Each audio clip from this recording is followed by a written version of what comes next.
CSK அணி இந்த வருட போட்டியில மோசமான தோல்விகளை பார்க்க 10 காரணங்கள் இருக்கு. முதலாவது அவங்க பேட்டிங் வரிசை தான். இந்த பேட்டிங் வரிசையில ருத்ராஜுக்கு கடும் நெருக்கடி ஏற்பட்டிருக்கு. ரெண்டாவது காரணம் ருத்ராஜோட காயம் தான். ருத்ராஜ் சிஎஸ்கே அணியில நம்பிக்கை நட்சத்திரமா விளங்கினாரு. ஆனா அவருக்கு காயம் ஏற்பட்டனால அவரால் விளையாட முடியல. மூன்றாவது காரணம் ரச்சின் ரவீந்திராவோட தடுமாற்றம்.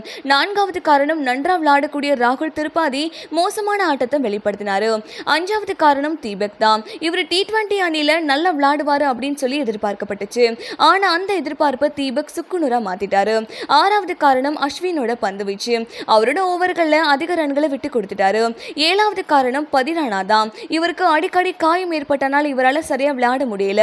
எட்டாவது காரணம் ஜடேஜாவும் சிவம் துபேவும். இவங்க பெரிய தாக்கத்தை ஏற்படுத்தல. ஒன்பதாவது காரணம் தோனி கால காயம் ஏற்பட்டு இருந்தனால இவரால் ஒழுங்கா பெர்ஃபார்மன்ஸ் பண்ண முடியல. 10வது காரணம் பில்டிங் தான். சிஎஸ்கே அணி இந்த தொடர்ல கேட்சுகளை பெரிய அளவில் தவறவிட்டாங்க.